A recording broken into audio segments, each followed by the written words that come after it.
Hey there, welcome to Living Local. I'm Lindsay Kovach, and today we're going to have a bit of fun. I'm going to share a bit more about the best ways to enjoy a weekend in Greenville.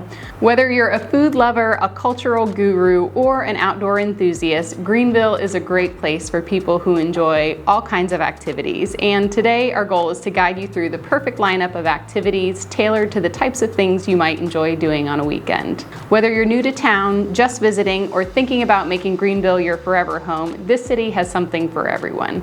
If you are considering a move to Greenville, take my quiz in the description below to see which communities might be a good fit for you.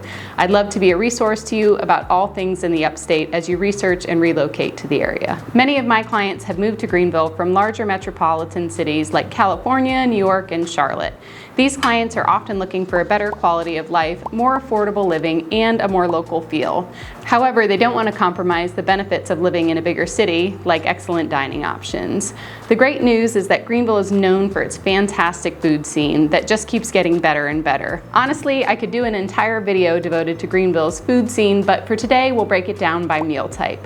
And if you're interested in learning more about any of the restaurants we talk about today or other options in Greenville, be sure to reach out using my contact information below. So let's start with the most important meal of the day, breakfast, or if you'd prefer, let's brunch. A few of my favorite restaurants for breakfast include Fork and Plow in the Overbrook neighborhood, Sully's Steamers for a steamed bagel to go with a variety of delicious toppings, or if you're looking for a slow French-style brunch with beautiful scenery, Passerella Bistro in Falls Park is definitely worth checking out. Enjoy your breakfast outside overlooking the waterfalls in Falls Park and then take a walk around the park afterwards. Or if you feel like venturing out a bit further from downtown, you could ride your bike along the Swamp Rabbit Trail, more on that soon, to Tandem Creperie in the nearby small town of Travelers Rest. Tandem's known for its decadent crepes. My family and I often end up at Tandem in Travelers Rest on the weekends. After you've done a bit of exploring, you might need a little caffeine fix. You could saunter over to the Commons along the Swamp Rabbit Trail and grab a coffee at local Methodical Coffee. The Commons is a mixed-use development with tons of food and beverage options and a great outdoor space for enjoying a drink or a bite to eat.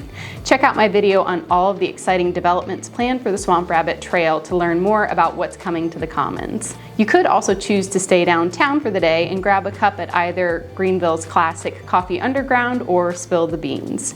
With so many great options, you truly can't go wrong. So let's keep the food adventure going. At this point in the day, it's probably time to relax a bit. I'd suggest checking out a local brewery like Yeehaw Brewing, Southern Side, or New Realm. If you're with the kids, these are also great places for kids to run around and get some energy out because they all have big green spaces. You might be able to watch a game on their big TV or relax in the sun a bit. Southern Side is one of my family's favorite spots to meet up with friends and let the kids play because of the fenced-in yard area. Or if a brewery really isn't your vibe and you want to keep moving, I highly suggest checking out the Foothills Foodie Tour.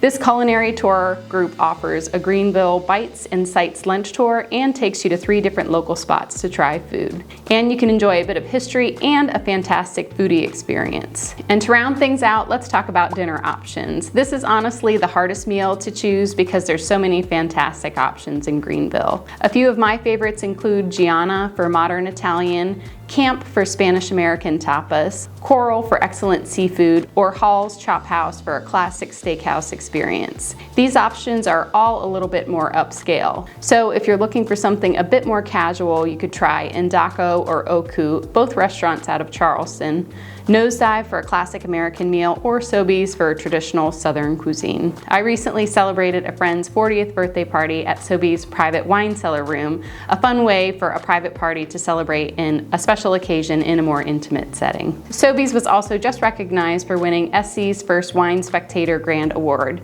so you know their wine pairings can't be beat. Whether you've split these suggestions up into 2 days or made a full day of food adventure, you might still be looking for a nightcap or a sweet treat to end the day. If you're interested in a late night cocktail, I'd suggest Swordfish Cocktail Club or Paloma. Or if you want to give into your sweet tooth, you can't go wrong with Carmela's downtown. They have an excellent espresso martini, which I consider myself a connoisseur of. Next up, let's talk about the top things to do if you're a cultural guru or someone who loves checking out new shows, looking at beautiful art, or listening to live music. Greenville's cultural scene continues to grow, and if you're really looking for a deep dive into all it has to offer, be sure to check out my video on the top 8 reasons why Greenville arts and culture scene is exploding, linked above. To kick things off, if you're an art lover, be sure to check out the Greenville County Museum of Art. Our city's art museum is located on Heritage Green, which is a stretch of green space that is also home to a variety of cultural institutions like Upcountry History Museum and the Greenville Theater. It's also home to the Children's Museum of the Upstate, which is the country's 7th largest children's museum. On that note, if you're more interested in learning about all the ways Greenville is great for kids, be sure to check out my video linked above. But yes, Greenville's art museum is definitely worth a stop. Not only is it free, but it is home to an impressive Southern art collection, including the largest collection of Andrew Wyeth paintings. If you're trying to focus on the visual arts, then the Village at West Greenville is definitely worth your time. My favorite stops are Art and Light Gallery or Spoonbill Gallery. If you're visiting on the first Friday of the month, the city hosts First Fridays, where all the galleries and studios are open to the public. You can make a night of walking from studio to studio and enjoy some wine and cheese at each stop. If you love a great independent bookstore, you have to make sure to check out M. Judson Booksellers. This bookstore is located in the old courthouse building directly on Main Street in downtown Greenville. Browse a variety of books, games, trinkets, and more, and even grab a coffee and a scone from Camilla's Kitchen while you browse. This is a great place to snag gifts for loved ones or a great book to read on your next trip. M. Judson also hosts a variety of local author events, so you might get lucky and line up your visit with a book talk. And finally, for those of you looking for some live entertainment, Greenville has a great list of options for catching a Broadway show, indulging in a theater show, or listening to live music, depending on your preference. First on the list is Greenville's world-class performing arts venue, the Peace Center. Located along the Reedy River, this venue hosts Broadway shows, concerts, family shows, and intimate listening sessions. There are 3 different performing stages: the larger Peace Center Concert Hall, the Gunter Theater, which is often utilized for talks and panels, as well as the outdoor TV stage. During the summer, you can catch a live outdoor concert, which is one of my favorite things to do. I've seen folk performances, Broadway shows like Hamilton and Lion King, as well as Disney on Ice at the Peace Center. The Peace Center is also in the process of a major expansion and will be opening several new locations dedicated to live music performances. You can learn more about these spaces in my video about the exciting developments coming to Greenville this year and next, linked above. Greenville is also home to a variety of theaters. These include Greenville Theater, Center Stage, and Warehouse Theater. Ranging from more traditional to extremely eclectic, chances are no matter when you visit Greenville, if you're looking to indulge in a little theatrical entertainment, you're sure to have an option to choose from. Plus, as more and more people move to Greenville from areas like New York City and LA, the cast at each of these theaters are filled with professionally trained actors and actresses, bringing their talents here to South Carolina. And finally, if you're in the mood for a concert or even more low-key live music, you have a few different routes you can take in Greenville. You can go for a big show at the Bon Secours Wellness Arena, Greenville's largest live music venue. With a capacity of up to 16,000, the arena hosts a wide range of events, including major concerts, family-friendly shows, sports games, and community gatherings. The Well has welcomed some of the biggest names in music, from artists like Elton John, Kiss, Zach Bryan, and Chris Stapleton. Or if it's a Thursday or Friday in the spring and summer, the city of Greenville hosts a variety of music series downtown throughout the year.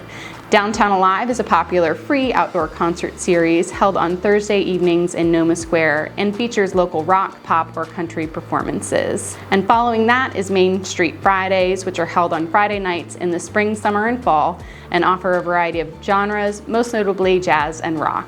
The community will bring folding chairs to sit and enjoy music and will often be up on their feet dancing before the night is over. And if you're looking for something a little more casual, there are plenty of bars, restaurants, and breweries that offer a variety of options for listening to live music. From Fire Forge Brewery to Swanson's Warehouse to food halls like Gather or Greenville, it is never hard to catch some sort of performance, especially on a weekend in Greenville. Saving the best for last, or at least my favorite activities to talk about, let's dive into the incredible outdoor access Greenville offers for the outdoor enthusiasts tuning in. Greenville, South Carolina truly is an outdoor lover's paradise and does a great job at putting the green in Greenville, especially in the spring and summer months. If you really want to dive deep into all the amazing outdoor activities, be sure to check out my video linked above. But for the purpose of this video, I've narrowed it down to a few of my favorite things to do outside for those of you who crave the outdoors like me. I'm sure it'll come as no surprise that my first recommendation is that you have to go for a bike ride on the Swamp Rabbit Trail. This 22-mile paved pathway is perfect for a workout or relaxing ride with the family. I'd suggest renting bikes from Reedy Rides in downtown Greenville and cruising up to Travelers Rest. Be sure to stop for some crepes at Tandem Creperie when you're in TR, or check out the loop around Furman University's beautiful lake. If you're not in the mood for biking and would prefer a walk, you can't go wrong with checking out some of Greenville's amazing parks. Falls Park in downtown is more than just a pretty place. It's one of the city's top spots with beautiful trails and river views. Be sure to walk across the Liberty Bridge, the park's suspension bridge that overlooks a massive waterfall. Not many cities can say they have a beautiful waterfall in the middle of their city. Greenville's root tree is also a popular stop in Falls Park. You can see it perched on the top of a steep embankment. This tree has held its ground for over 70 years by extending its roots all over the hillside like wavy locks of hair. Also called the Medusa tree after the beautiful priestess in Greek mythology whose golden hair was turned into snakes. But most people here just call it the root tree. Not far outside of downtown Greenville is Legacy Park, which also offers 20 acres of open space, picnic areas, and shaded spots to relax. Conistea Nature Preserve in Malden is full of wildlife and peaceful walking trails with options for short or long strolls. If it's a Saturday and you're looking for a more leisurely stroll, I would definitely suggest checking out Greenville's very own farmers market. Greenville's TD Saturday Market is a weekly farmers market held downtown on Main Street from May through October every Saturday morning. Featuring over 75 local vendors, it offers fresh produce, baked goods, artisan crafts, and live music, all within a lively, walkable setting. You can also find similar farmers markets in neighboring towns like Travelers Rest, Simpsonville, or Bridgeway Station in Malden. For those who love the outdoors and have a little more time on your hands or a car to get you a bit farther from downtown, Paris Mountain is just 15 minutes from downtown and offers trails for walking, hiking, and mountain biking, plus a small lake for swimming. You could also consider a trip to one of the area's beautiful lakes, such as Lake Kiowee or Lake Jocassee. Both of these lakes are just under an hour away. At either lake, you can choose your own adventure, whether you want to rent a boat, kayak out to a variety of waterfalls, or go paddle boarding. There are tons of options for enjoying a day on the water. I can't rave enough about Lake Jocassee. It's truly a hidden gem and was actually featured in National Geographic, with crystal clear water, mountain-fed streams, and cabins at Devil's Fork State Park if you want to stay overnight. So there you have it. Whether you love food, cultural activities, or spending time outside, Greenville offers a variety of things to do for every experience lover. If you have a full weekend in Greenville, you can easily mix in a bit of everything. No matter what you like to do for fun, Greenville is definitely an area to consider. My family and many of my clients have made the decision to move and stay here, and we couldn't be happier. If you have questions about whether Greenville might be the right fit for you and want to learn more about our real estate market, please reach out using the contact information below. You can also take my quiz to better understand which area might be best for you. Thanks again for joining me today as we look at the many ways to have fun for every lifestyle in Greenville. We'll see you in the next video.